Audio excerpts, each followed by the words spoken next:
Puji Tuhan, selamat malam Bapak Saudara semuanya. Salam, selamat berjumpa kembali malam hari ini dalam Online Discipleship Revival Total Ministry.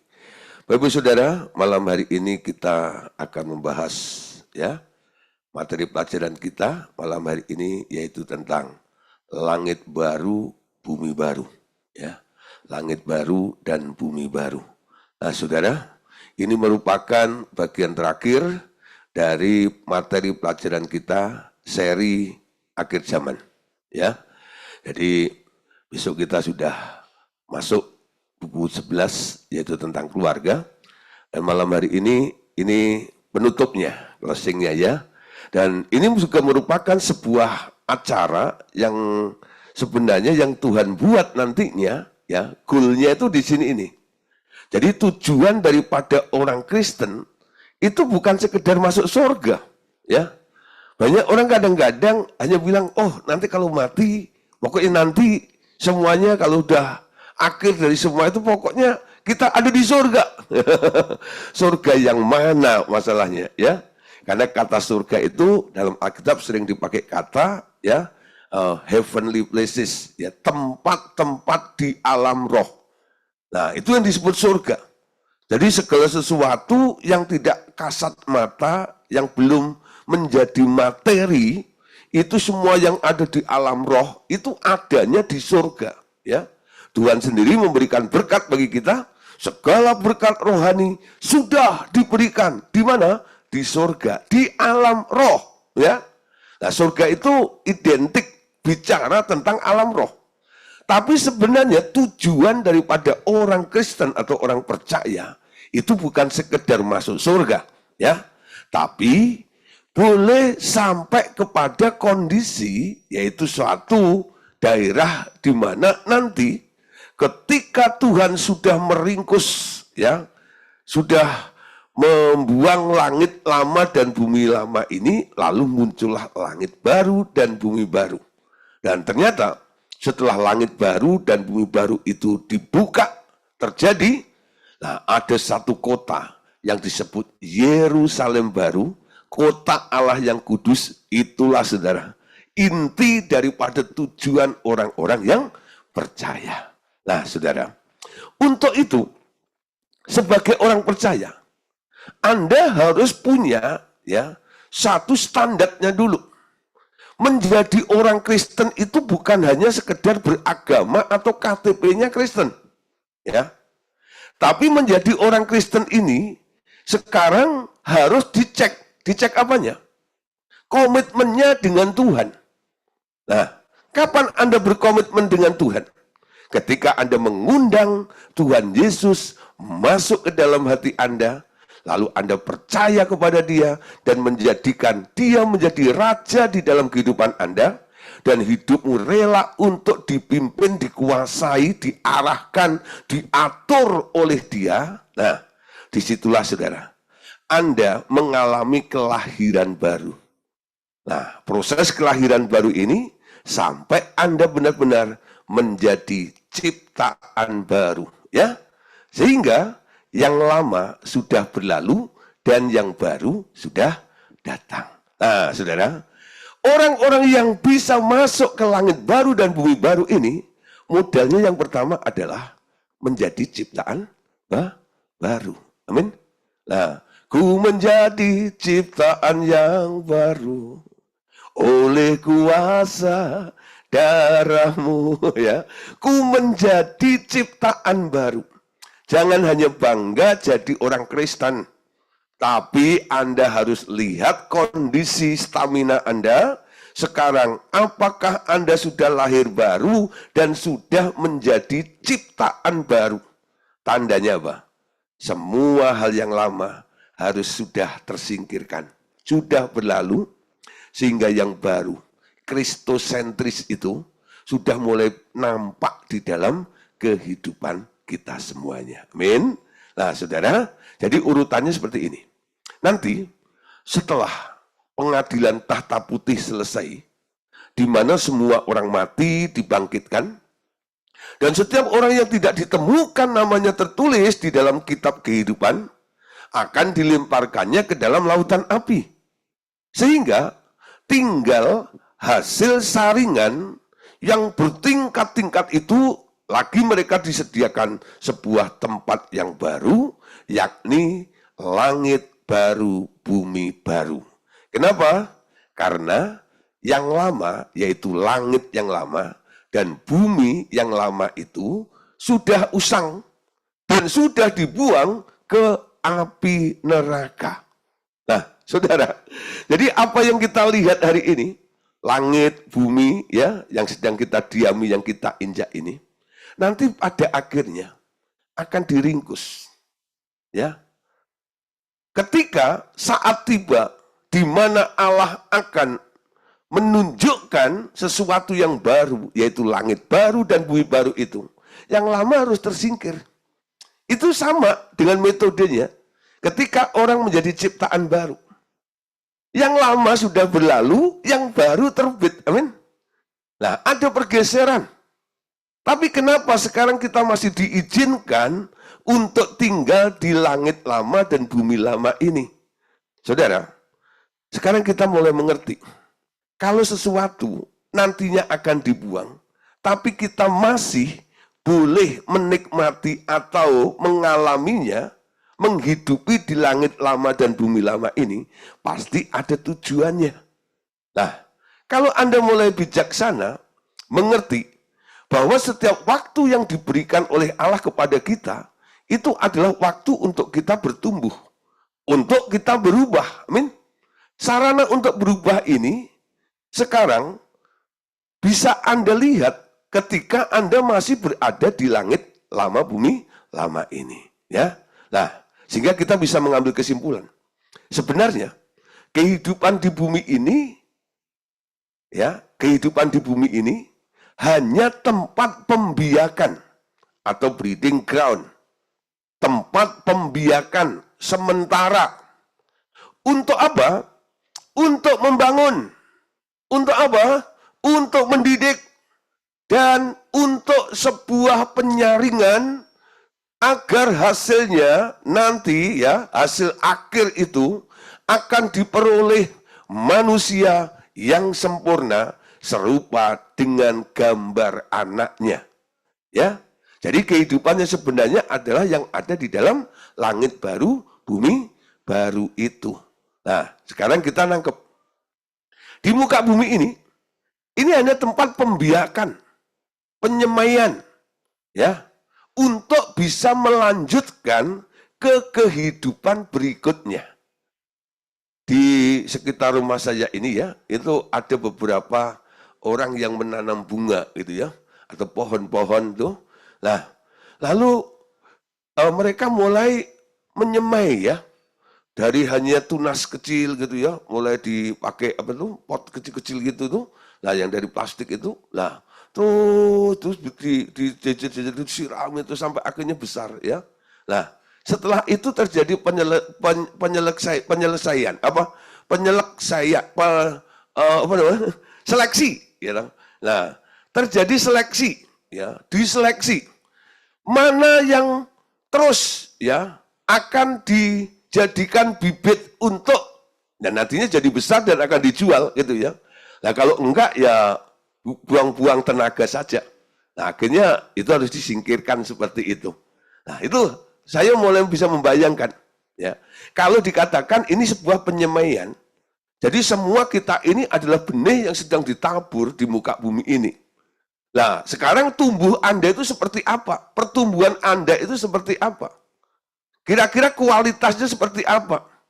Apakah kira-kira Anda itu layak untuk nantinya boleh melanjutkan ke kehidupan berikutnya itu loh. Kalau enggak sudah ada tempat nanti. Setelah difilter, setelah disaring secara ketat, yang tereliminasi, ya, yang tidak layak untuk melanjutkan ke kehidupan berikutnya di langit baru, bumi baru itu, terpaksa harus dibuang ke TPA, tempat pembuangan akhir, yaitu Gehenna atau neraka itu. Itu tempat pembuangan akhir, saudara. Semua yang makhluk yang tidak terseleksi itu, ya, yang tidak terpilih. Nah, karena apa? ya nggak berkualitas. Makanya hidup kita ini kan diarahkan. Tujuan kita ini kan diubah menjadi serupa dengan Kristus. Target menjadi serupa dengan Kristus itu harus diupayakan. Ya, waktu yang diberikan ketika kita di muka bumi ini, ayo kita mulai mengejar pertumbuhan ini. Kalau belum menjadi seperti Kristus, jangan pernah berhenti bertumbuh. Amin. Nah, harus menjadi seperti Kristus. Ada Roh Kudus ya yang diberikan oleh Allah Bapa untuk membantu kita supaya kita bisa memaksimalkan kehidupan kita sampai mencapai pertumbuhan ke tingkat Kristus itu. Sampai menjadi seperti Kristus. Amin. Nah, itu baru boleh melanjutkan ke kehidupan berikutnya itu. Yang enggak sama kayak Yesus. Kayaknya enggak akan bisa melanjutkan ke sana, saudara. Ya, nah kita akan melihat ya pelajaran kita malam hari ini. Coba kita perhatikan beberapa ayat ini. Yesaya 65 ayat yang ke-17. Sebab sesungguhnya aku menciptakan langit yang baru dan bumi yang baru. Hal-hal yang dahulu tidak akan diingat lagi dan tidak akan timbul lagi dalam hati. Nah, saudara, di sini ada ungkapan, sebab sesungguhnya aku menciptakan langit yang baru dan bumi yang baru. Nah, yang lama itu nggak diingat lagi dan nggak timbul lagi. Ya, Yesaya 66 ayat 22. Sebab sama seperti langit yang baru dan bumi yang baru yang akan kujadikan itu tinggal tetap di hadapanku. Demikianlah firman Tuhan, demikianlah keturunanmu dan namamu akan tinggal tetap. Jadi ketika Tuhan itu ya, menciptakan langit baru, bumi baru itu, sekarang saudara, siapa yang boleh mendiami, siapa yang boleh tinggal di dalam langit baru, bumi baru itu? Jadi dikatakan demikianlah keturunanmu dan namamu akan tinggal tetap. Di mana? Di dalam langit baru dan bumi baru yang dijadikan oleh Tuhan. Ya. Nah, kita sebagai orang yang percaya kepada Tuhan, jadi apa yang dijanjikan oleh Tuhan ini harus menjadi sesuatu yang kita nanti-nantikan. Amin. 2 Petrus 3 ayat 13. Tetapi sesuai dengan janjinya, kita menantikan langit yang baru dan bumi yang baru di mana terdapat kerinduan.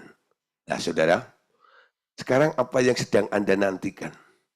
Ku nantikan janji Allah digenapi dalam hidupku. Wow, ya.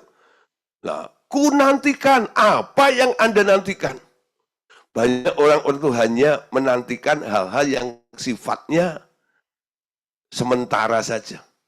Ya, Tuhan, aku sedang menantikan mujizat, kesembuhan. Aku sedang menantikan Tuhan pemulihan keluargaku. Tuhan, aku sedang menantikan ya promosi yang dari Engkau. Lah, tapi nggak banyak orang yang menantikan satu hal ini. Menantikan langit yang baru dan bumi yang baru. Itu harus menjadi sebuah penantian Anda. Tuhan, aku tunggu janjimu itu. Janji tentang apa? Janji di mana Engkau akan ya menciptakan langit baru dan bumi baru supaya saya bisa berada di tempat itu. Amin.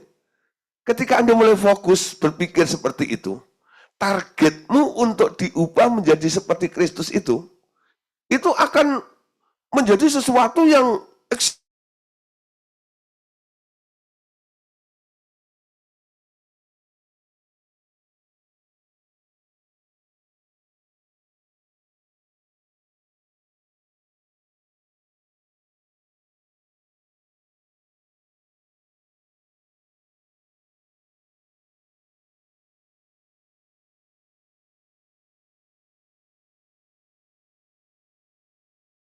excited gitu loh. Kenapa? Untuk bisa masuk ke langit baru bumi. Dengan saya ngomong seperti ini, saya harap Bapak Saudara Ini menjadi warning bagi kita semuanya. Perhatikan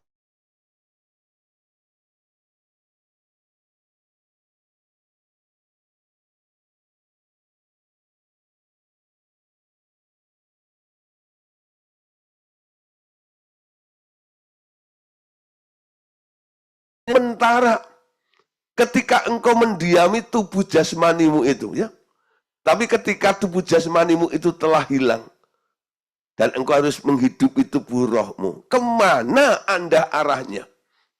Kalau nggak diubah menjadi seperti Kristus, jiwamu tidak akan mengalami pertumbuhan. Paulus katakan, ya, meskipun manusia lahiriah kami semakin merosot, namun manusia batiniah kami, jiwa dan rohmu artinya, diperbaharui dari hari ke sehari. Tiap hari Anda coba lihat, saudara, grafiknya. Pertumbuhanmu itu mengalami peningkatan atau tidak? Hari lepas hari, minggu lepas minggu, bulan lepas bulan, tahun lepas tahun. Coba Anda lihat. Anda itu bertumbuh atau enggak? Itu bisa kita lihat. Kalau saya sampai ada di titik ini, kalau saya melihat ke belakang, saudara, wah jauh sekali. Pertumbuhan itu kelihatan. Walaupun belum begitu signifikan, ya, tapi sudah mulai ada pertumbuhan. Tapi dengan diingatkan firman ini malam hari ini, untuk kita kembali menantikan tentang langit baru, bumi baru ini, target pertumbuhan Anda menjadi seperti Kristus itu menjadi sebuah kewajiban yang harus Anda kejar secara maksimal. Men? Kenapa? Jatah umur kita cuma 120 tahun. Ya, nah, ini kesempatan untuk kita bertumbuh, ya. Nah, jadi langit baru, bumi baru ini harusnya menjadi sebuah kerinduan segala zaman, ya. Kerinduan segala zaman. Mereka memandang bumi ini tempat perantauan. Mereka adalah orang asing di bumi, atau boleh disebut sebagai pendatang saja, dan merindukan tanah air surgawi. Nah, ketika Anda menantikan Yerusalem baru atau langit baru, bumi baru ini, Anda memandang hidup di dunia ini, kita ini hanya seperti perantau. Orang asing, ya, bule. Orang asing, ya, di bumi ini. Kita ini hanya pelancong, kita ini hanya pendatang di bumi ini. Satu kali kita harus balik ke asal kita. Jadi, langit baru, bumi baru, Yerusalem baru itu bukan hanya sekedar sebagai tujuan. Tapi sebenarnya adalah asal-usul kita. Dan kita harus kembali ke sana. Aku di sini ini hanya pendatang saja.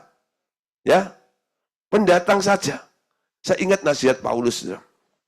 Berhubung waktu ini singkat, ya, barang siapa membeli sesuatu jangan merasa memiliki, ya. Yang beristri jangan merasa beristri, yang bersuami jangan merasa bersuami, katanya. Berhubung waktu ini singkat, nah tujuannya apa? Semua yang di bumi yang Anda alami itu nggak permanen. Satu kali harus Anda tinggalkan, dan Anda harus melihat lebih jauh ke sana. Tapi kalau Anda diizinkan untuk menikah, punya suami, punya istri, punya rumah, punya kendaraan, dan sebagainya, gunakan sebaik-baiknya untuk apa? Menunjang pertumbuhan Anda, betul? Jangan sampai Anda hanya upek di daerah itu terus. Ada beberapa orang, ya, kadang-kadang datang untuk konseling, masalahnya apa? Ya masalah istrinya, masalah suaminya, masalah keluarganya, masalah hartanya, masalah ini dan itu. Ya. Jadi hanya mentok di daerah situ saja.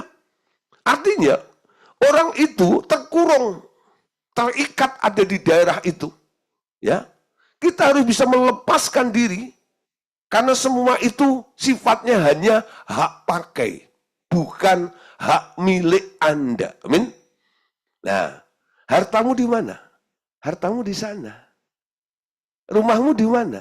Rumahku di sana. Yaitu Yerusalem baru, kota Allah yang kudus itu. Tadi dikatakan itu menjadi tanah air surgawi kita. Amin.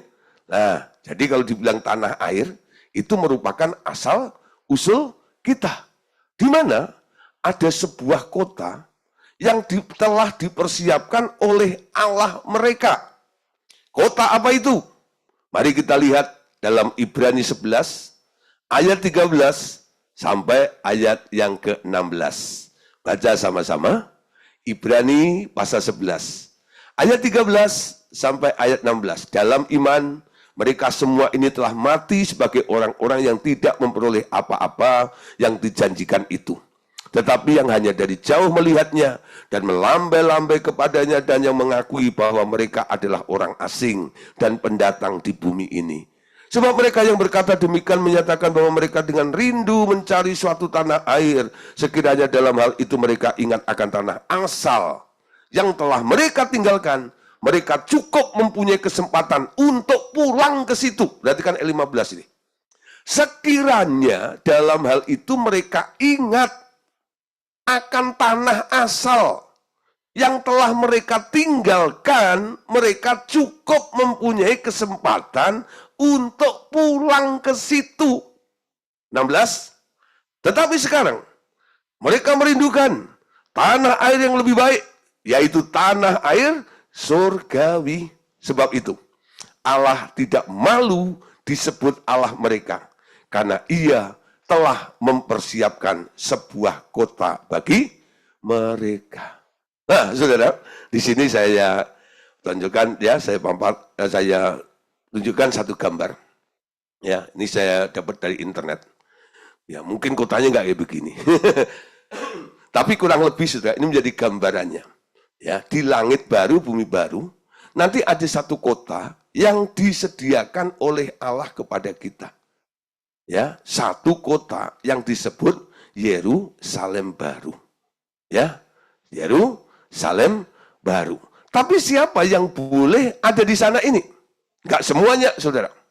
Dalam kitab Wahyu, saudara, orang-orang yang bisa mewarisi apa yang dijanjikan oleh Tuhan itu, syaratnya adalah mereka harus menjadi pemenang.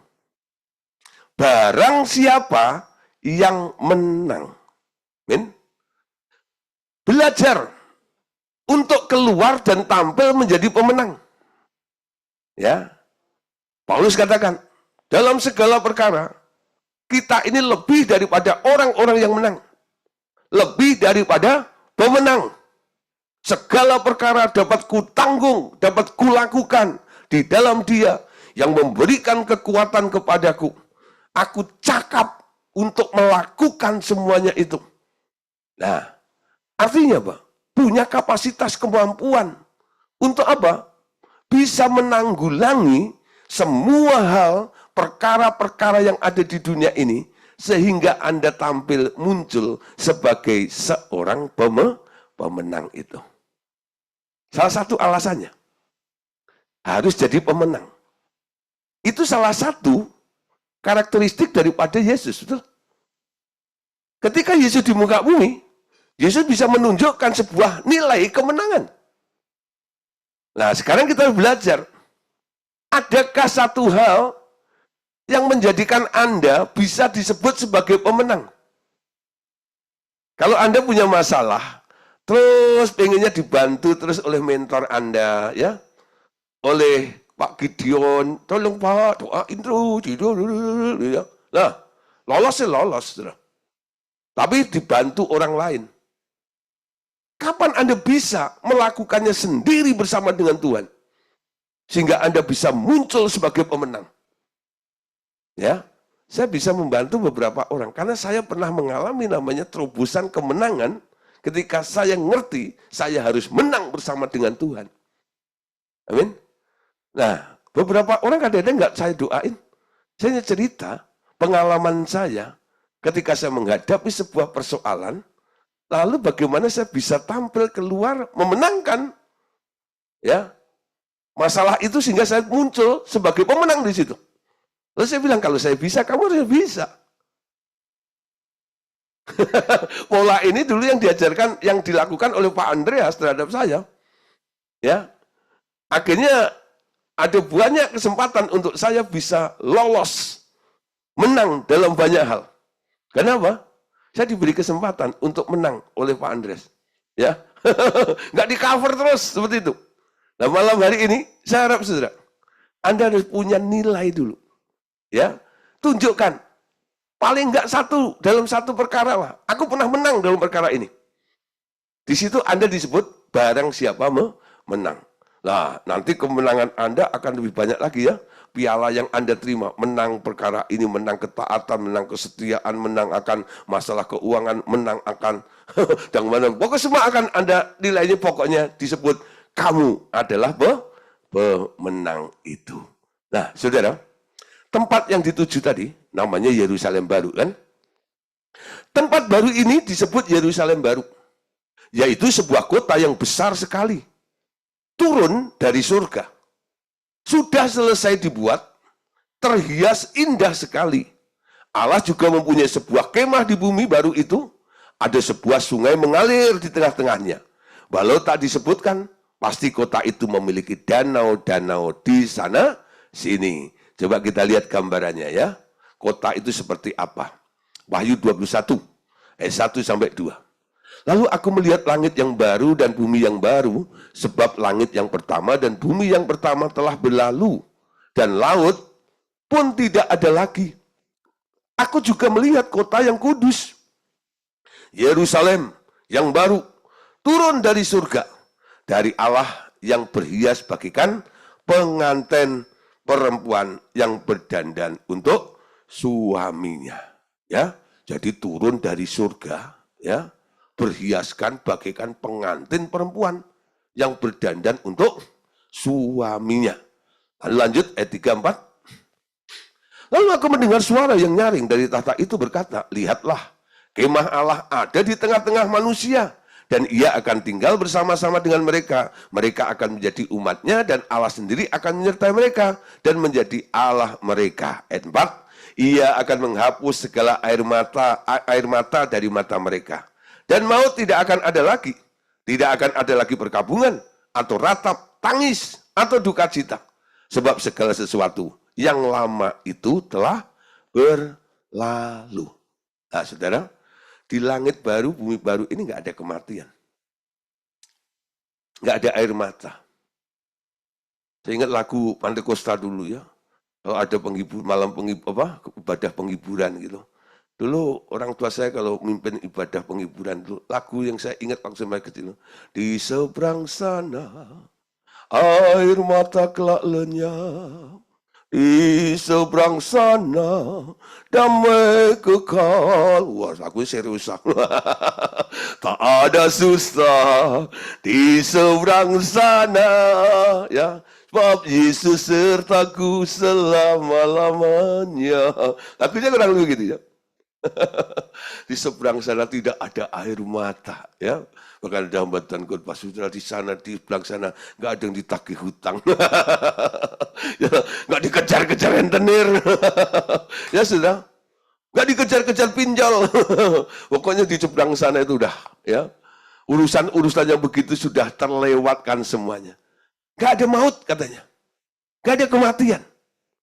Jadi bedakan sudah antara di langit baru, bumi baru ini dan di kerajaan 1000 tahun. Di kerajaan 1000 tahun masih ada orang yang mati, betul? Tapi di langit baru, bumi baru nggak ada maut, nggak ada kematian sama sekali. Mereka melanjutkan, karena apa? Telah terjadi seleksi yang begitu ketat, penyaringan begitu ketat untuk orang-orang yang layak untuk melanjutkan tahap kehidupan selanjutnya. Yang nggak layak sudah tereliminasi, dibuang. Sementara di kerajaan 1000 tahun itu masih ada pohon kehidupan, daunnya untuk menyembuhkan. Umur manusia akan panjang. Kalau mereka mati umur 100 tahun, dianggap masih muda, masih ada matinya. Nah, ini yang membedakan ya.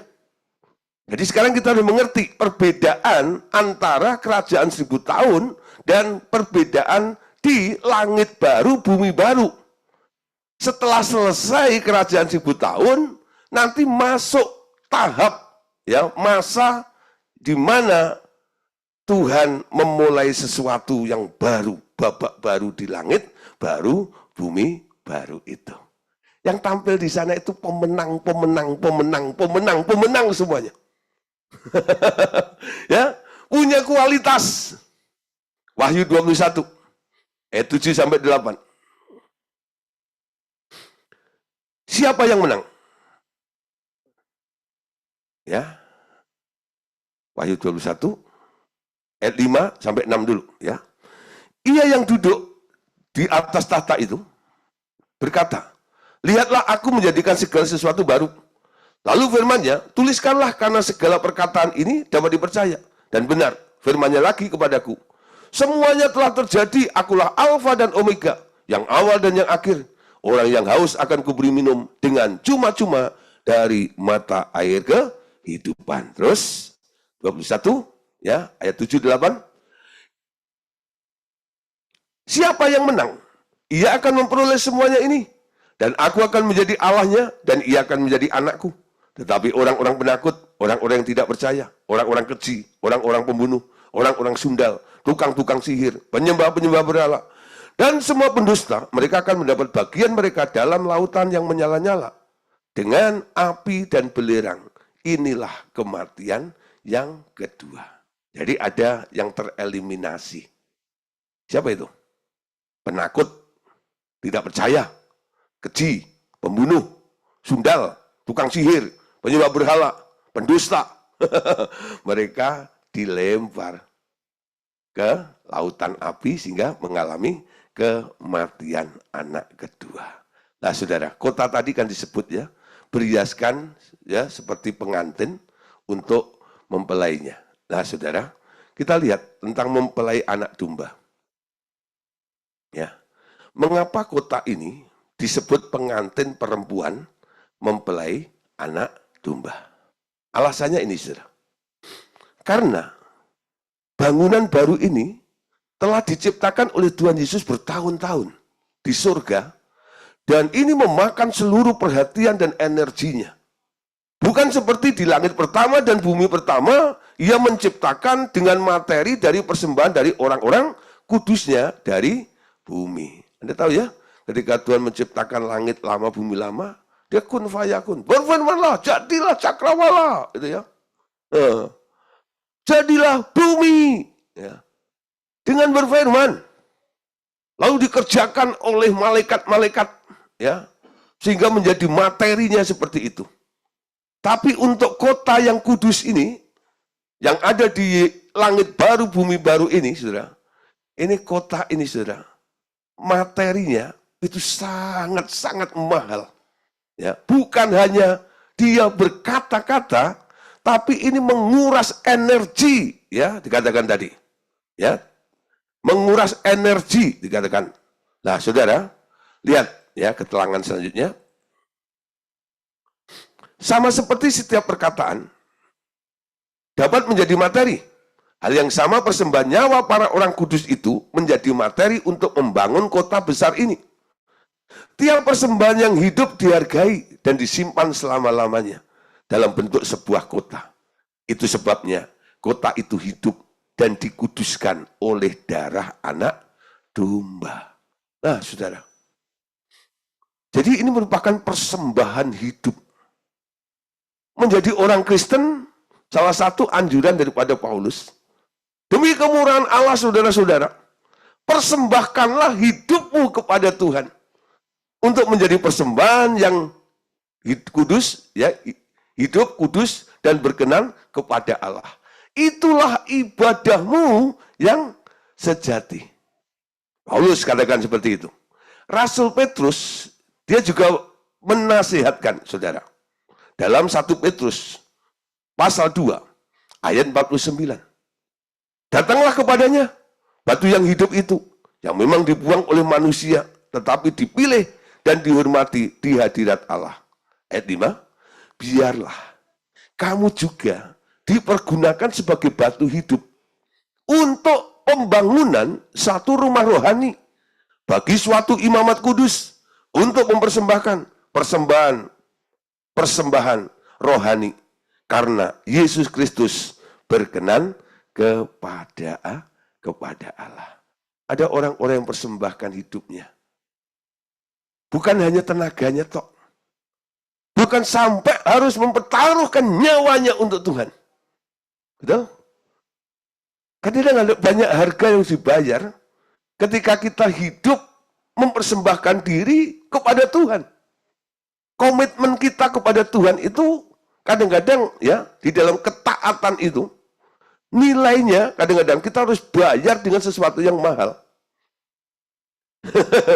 Ya, beda dengan orang-orang yang nggak pernah berkomitmen untuk taat ya, yang hanya mencari untung dari surga tok gitu.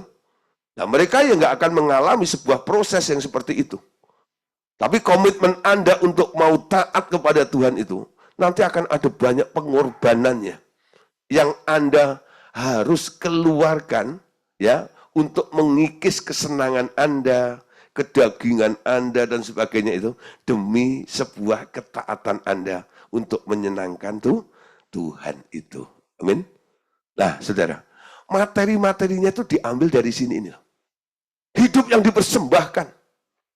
Orang-orang yang mau taat, rela menderita untuk kerajaan surga itu. Energinya. Yesus sendiri dalam ketaatannya sampai mencucurkan darahnya. Betul? Harga terakhir, nyawanya diberikan kepadanya. Nah, kalau ada murid-muridnya yang juga menjadi martir, nah itu juga diperhitungkan untuk menjadi materi dalam pembangunan kota itu nantinya. Wahyu 21 ayat 9 sampai 10. Kemudian datanglah seorang dari ketujuh malaikat yang memegang ketujuh cawan, yang penuh dengan ketujuh malapetaka terakhir itu. Lalu ia berkata kepadaku, marilah ke sini, aku akan menunjukkan kepadamu pengantin perempuan mempelai anak domba. Lalu di dalam roh ia membawa aku ke atas sebuah gunung yang besar dan tinggi dan menunjukkan kepadaku kota yang kudus itu, Yerusalem, turun dari surga. Jadi yang dimaksud adalah kota yang turun dari surga. Tapi sudah ada di daerah langit baru, bumi baru. Amin. Terus ayat 11 sampai 14. Kota itu penuh dengan kemuliaan Allah dan cahayanya, sama seperti permata yang paling indah. Bagaikan permata yaspis, jernih seperti kristal. Temboknya besar dan tinggi. Pintu gerbangnya ada 12 buah. Dan di atas pintu-pintu gerbang itu ada 12 malaikat. Dan di atasnya tertulis nama ke-12 suku Israel. Di sebelah timur terdapat 3 pintu gerbang. Dan di sebelah utara 3 pintu gerbang, dan di sebelah selatan 3 pintu gerbang, dan di sebelah barat 3 pintu gerbang. 14. Tembok kota itu mempunyai 12 batu dasar, dan di atasnya tertulis ke-12 nama ke-12 rasul anak domba itu. Nah, saudara, lihat di sini ya. Ya, dari kota ini ya, tadi saya coba cari gambarannya gini. Ini kalau didesain itu kira-kira lebih ya. Ya, ada aja nih orang-orang coba menggambarkan tentang kota itu ya. Nah, tadi dikatakan ya kota itu, nah mungkin diambil kuning-kuning seperti emas ya. Nah, kemuliaan yang luar biasa. Temboknya besar, temboknya tinggi ya, dan pintu-pintu gerbangnya ada 12 ya. Nah, terus di atasnya, di atas pintu-pintu gerbang itu tertulislah nama suku-suku Israel dari Ruben sampai Benyamin ya, Yusuf dan Benyamin situ. Nah, saudara, itu terus ini muter gitu ya. Nah, tembok itu juga mempunyai 12 batu dasar ya, atau tiang-tiangnya itu ada 12 ya. Nah, dan di atas batu dasar itu ditulis juga nama dari ke-12 rasul. Petrus, Andreas, Yohanes, ya, ada di situ itu. Nah, kenapa Yesus itu ketika di muka bumi, dia pilih muridnya hanya 12? Kenapa? Anaknya Yakub 12. Ini bukan sebuah kebetulan. Karena ini mengacu kepada apa yang sedang dirancang oleh Allah untuk kedepannya. Untuk apa? 12 suku Israel ini nanti akan kembali lagi kan? Ketika setelah rapture, 12 suku ini akan dipulihkan lagi. Israel akan disayangi Tuhan lagi. Sekarang kita yang disayangi Tuhan sebagai orang kafir ya. Dan nanti ketika kita rapture, Allah kembali menyayangi bangsa Israel. Nah, supaya apa? Bangsa itu tetap ada, identitasnya tetap ada. Untuk apa? Untuk label nanti di kota yang akan datang itu. Di kota Allah itu, nanti pintu gerbangnya 12. Di setiap pintu gerbang itu nanti ya tertulis nama suku-suku Israel. Sesuai dengan jumlah suku, sama dengan jumlah pintu gerbangnya. Lalu tiang-tiangnya itu, tiang dasarnya ini, soko gurunya dia, tiang dasarnya itu. Nah, itu ada 12 juga. Dan tiap tiang dasar itu nanti akan tertulis nama dari 12 rasul. Ya, 12 rasul. Murid Yesus itu sebenarnya banyak. Ada 70 murid ya, ada 120 murid, ada banyak murid juga. Tapi untuk yang disebut rasul itu hanya 12 itu. Itu yang dipilih secara inti. Gitu. Ketika perjamuan terakhir, dia enggak perjamuan terakhir dengan 120 murid, enggak. Dia hanya perjamuan terakhir dengan 12 murid itu. Murid intinya itu, ya. Nah, semua itu sebenarnya ada kaitannya. Jadi bukan sebuah kebetulan. Kenapa? 12. Ternyata kota yang dibuat oleh Allah nanti itu, ya. Ternyata ada pintu gerbang, ada tiang dasar, jumlahnya 12 dan ditulislah nama dari ke-12 suku dan 12 murid Yesus atau Rasul itu. Ya. Wahyu 21 ayat 15.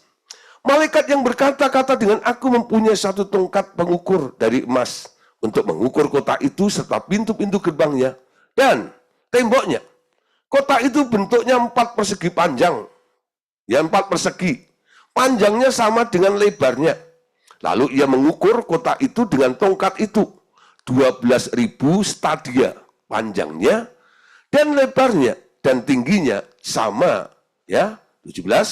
Ia juga mengukur temboknya 144 hasta menurut ukuran manusia yang adalah juga ukuran malaikat ya.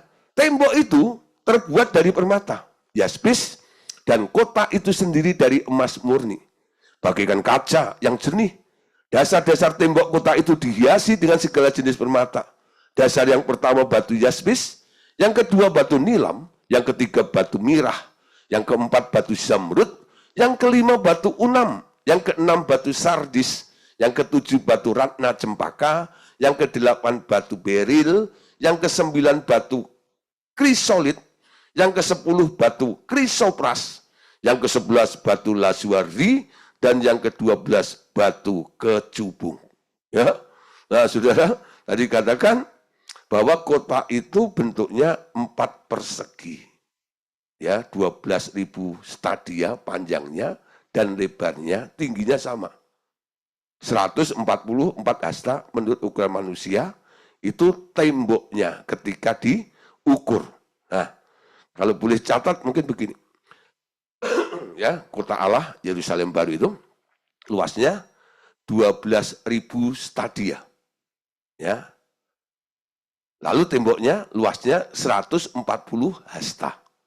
Dengan catatan alat untuk para surveyor tanah ya, lihat stadia root ya, kata stadia, status stadium, state atau stadion adalah ukuran unit jarak yang kuno. Menurut Herodotus, ya, 1 state sama dengan 600 feet. Ya, 1 feet sama dengan 294 mm. Jadi 1 stadia sama dengan 176 meter. Itu 1 stadia. Nah, di sini kan 12.000 stadia. Jadi 176 kali ini. Ya, 12.000. Ya, hitung sendirilah. Yang pinter ngitung, hitung sendiri ya. Kurang lebihnya itu 2 kali Pulau Jawa lah, gitu ya. Kurang lebihnya. Ya, nah itu bentuknya kubus itu. Ya, masa cuma segitu?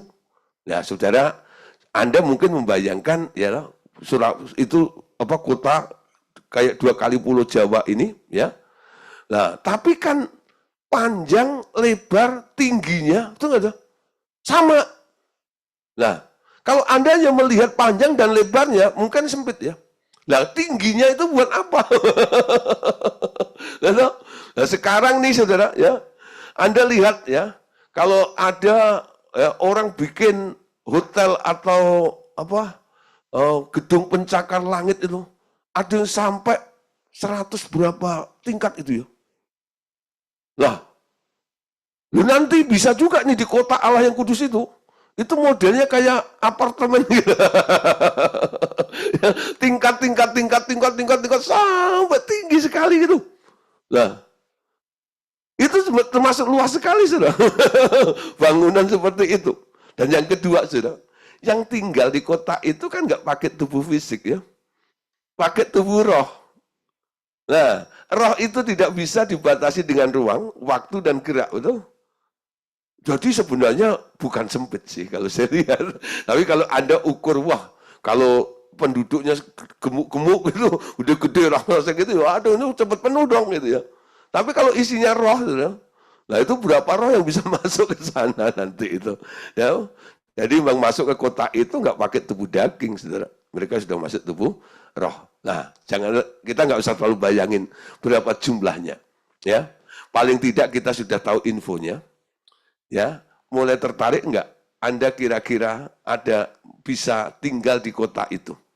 Ya, percuma Anda bisa ngitung, mengkalkulasi berapa jumlah penduduknya, tapi Anda nggak masuk.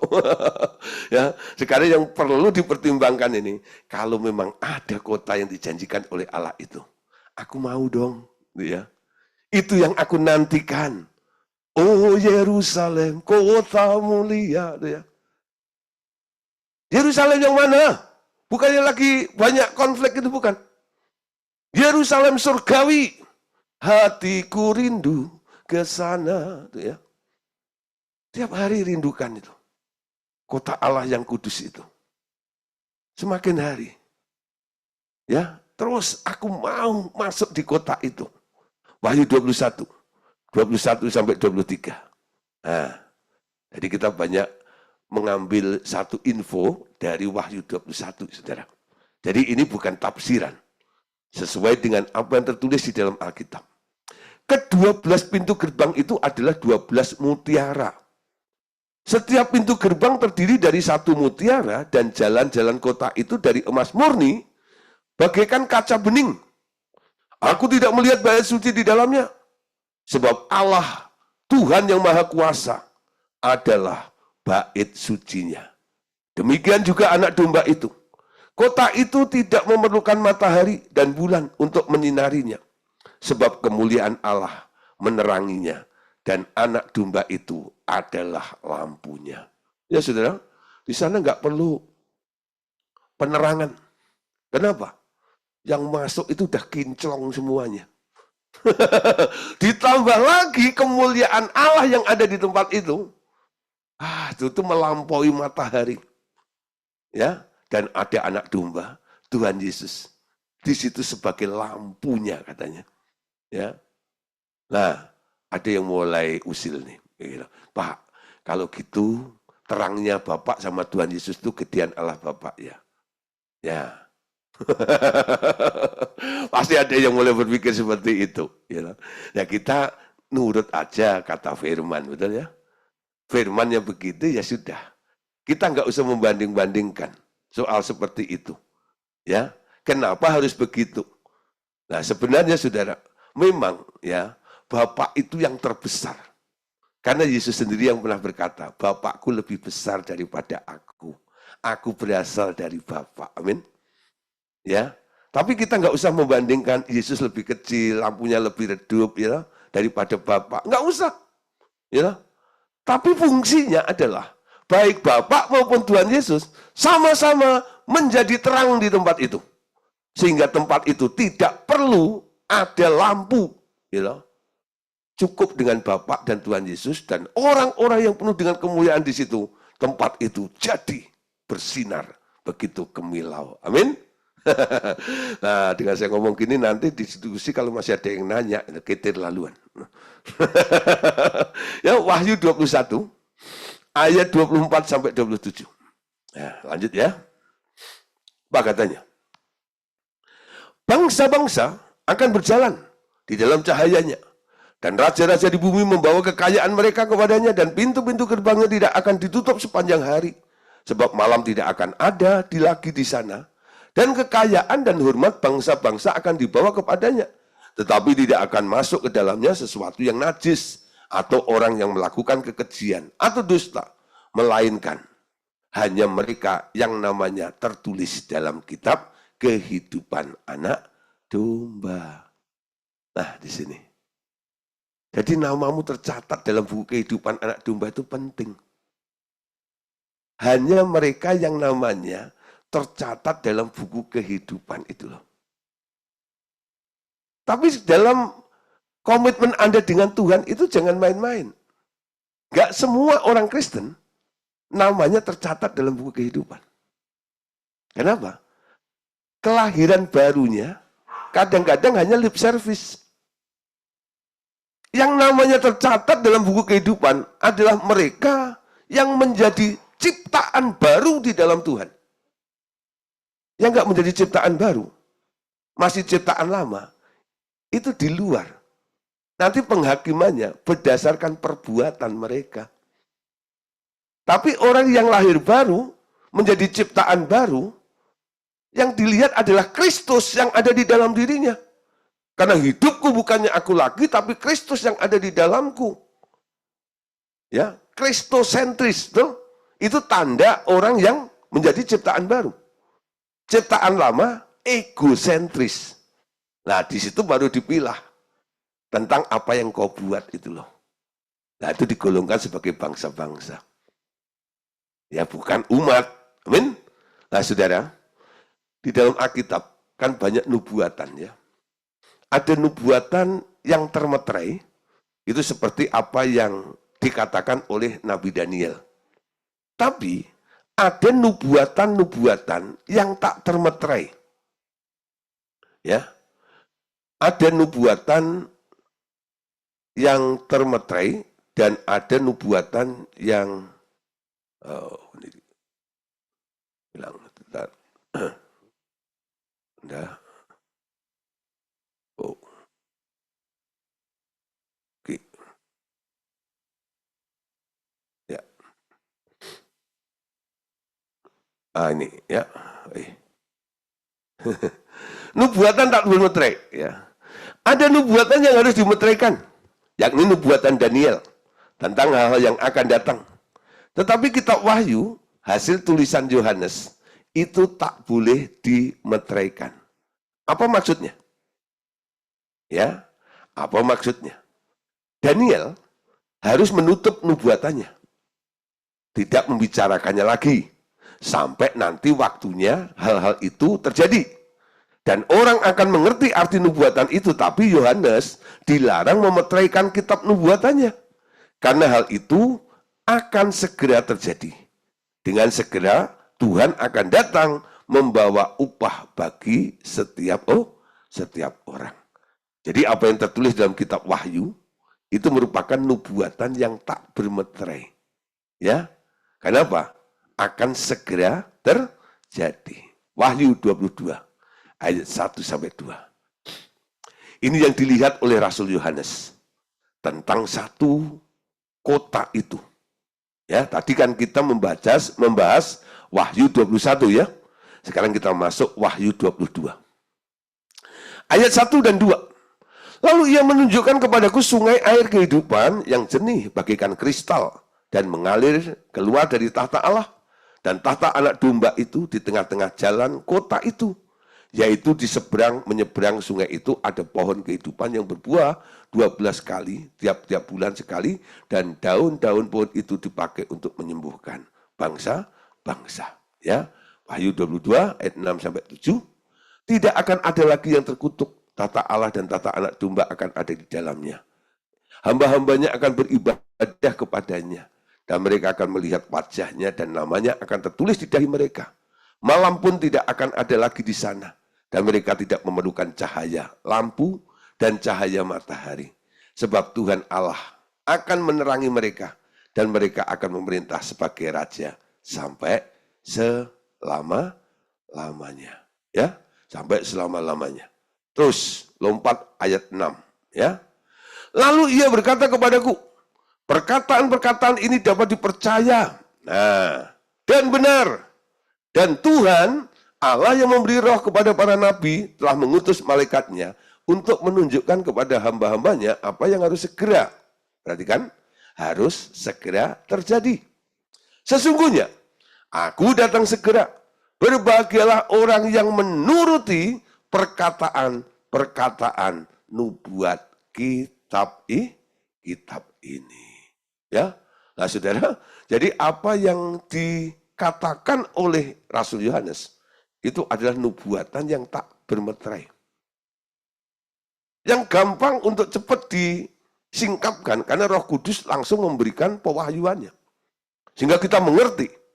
Ya, nah di sini kita lebih cepat memahami tentang akhir zaman dari informasi yang ditulis oleh Yohanes daripada apa yang ditulis oleh Daniel. Betul? Kenapa? Karena Daniel mendapatkan nubuatan sebenarnya sama intinya, cuman Daniel ya itu nubuatannya menjadi sebuah nubuatan yang termeterai. Ada keterangannya, ya, meteraikan ini, ya, sampai pada harinya nanti mereka baru mau tahu, boleh ngerti. Tapi untuk Yohanes enggak dimeteraikan. Dan banyak orang Kristen kadang-kadang males baca kitab Wahyu. Ya, males sekali baca kitab Wahyu. Katanya, wih serem. Ya. Masa ada naga, ada gini. Enak baca Amsal. Wow. Enak baca Mazmur. Enak baca Kidung Agung. Ya. Enak baca Kejadian, Keluaran, Imamat, ada cerita alurnya ada nih, kayak novel gitu lah. Baca kitab Wahyu tuh, wah mumet Pak, pusing Pak kadang-kadang.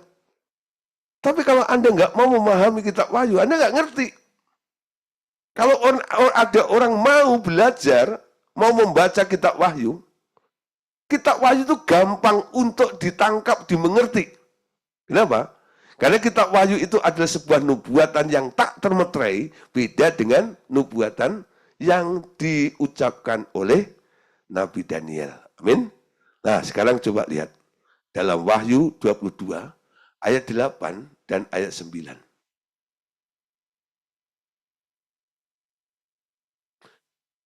Dan aku, Yohanes, akulah yang telah mendengar dan melihat semuanya itu. Setelah aku mendengar dan melihatnya, aku sujud di depan kaki malaikat yang telah menunjukkan semuanya itu kepadaku untuk menyembahnya. Tetapi ia berkata kepadaku, jangan berbuat demikian. Aku adalah hamba sama seperti engkau. Dan saudara-saudara seimanmu, para nabi dan semua mereka yang menuruti segala perkataan kitab ini, sembahlah Allah. Ya, ayat 10. Lalu ia berkata kepadaku, jangan memeteraikan perkataan-perkataan nubuat kitab ini sebab waktunya sudah dekat. 11. Siapa yang berbuat jahat, biarlah terus berbuat jahat. Siapa yang cemar, biarlah ia terus cemar. Dan siapa yang benar, biarlah ia terus berbuat kebenaran. Siapa yang kudus, biarlah ia terus menguduskan dirinya. Sesungguhnya aku datang segera. Dan aku membawa upahku untuk membalaskan kepada setiap orang menurut perbuatannya. Akulah Alfa dan Omega, yang pertama dan yang terkemudian, yang awal dan yang akhir. Ya, jangan memeteraikan. Artinya apa? Ini harus disingkapkan. Nah, satu warning, ya, kalau sudah nubuatan itu disingkapkan, dipahami, dimengerti, ya, sampai orang tidak mau berubah. Yang jahat biar semakin jahat, yang cemar biar semakin cemar. Ya, yang kudus biar semakin kudus. Nah, yang penting adalah Yesus akan datang segera membawa upah untuk membalaskan kepada setiap orang menurut perbuatannya. Beda dengan Daniel ya. Daniel pasal 12 ayat 4. Tetapi engkau Daniel, sembunyikanlah segala firman itu. Dan meteraikanlah kitab itu sampai pada akhir zaman.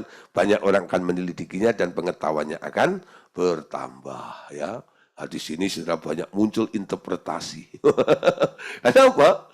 Mereka membaca ya, atau coba untuk mengetahui apa yang termeterai. Tapi dalam kitab Wahyu tidak. Itu dengan gamblang. Urutan-urutannya bisa kita lihat. Nah, kota itu disediakan. Dan banyak orang yang diundang, ya, sehingga Allah Bapa berkata, marilah. Siapa yang diundang masuk ke dalam kota kudus itu? Mereka yang membasuh jubahnya, yakni yang hidup tak bercela, dan membasuh celak mereka dengan darah anak domba Allah, tidak bercampur dengan dunia yang bernoda. Mereka yang berani memisahkan diri dari dunia ini, ya. Pisahkan diriku dari dunia ini, ya. Oh Tuhan Yesus, kerinduan hatiku, ya. Mutiara, ya. Itu kan memisahkan diri, kira-kira ceritanya gitu ya. Ya. Nah, Saudara, jadi kalau orang ini sudah mulai berpikir ke LB3, lagu-lagunya begini. Ini kan karangannya Pak Eras, ya. Yang kurang lebih sudah mengacunya ke bagian-bagian begini ini, ya. Pisahkan dirimu dari dunia ini dan sebagainya gitu. Nah, dari mana inspirasinya? Dari ayat tadi itu. Ya, bahwa yang diundang itu adalah mereka yang tidak bercela, yang membasuh celah mereka dengan darah anak domba dan tidak mencampur hidupnya dengan dunia ini. Amin. Wahyu 22 14 sampai 16. Lihat di sini ya. Nih, berbahagialah mereka yang membasuh jubahnya. Mereka yang membasuh jubahnya. Anda tahu jubah? Jubah itu perbuatan. Amin. Perbuatan orang-orang percaya. Perbuatan orang-orang kudus. Itu sering digambarkan sebagai jubah. Betul? Nah, lenan halus. Perbuatan orang-orang kudus. Jubah. Ya, berbahagialah mereka yang membasuh jubahnya.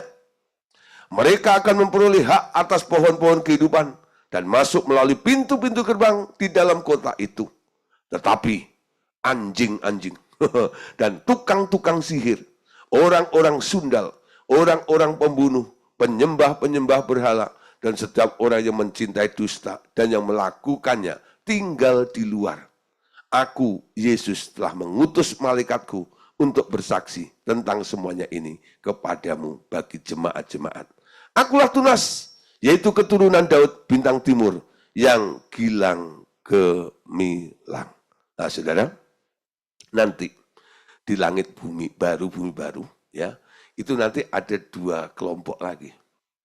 Ada yang tinggal di luar, ada yang tinggal di dalam. Ya, kalau di Kerajaan 1000 tahun, itu kan ada namanya ratap ketak gigi ya. Nah, dilemparkan keluar. Mereka nggak menikmati pesta bersama dengan raja itu.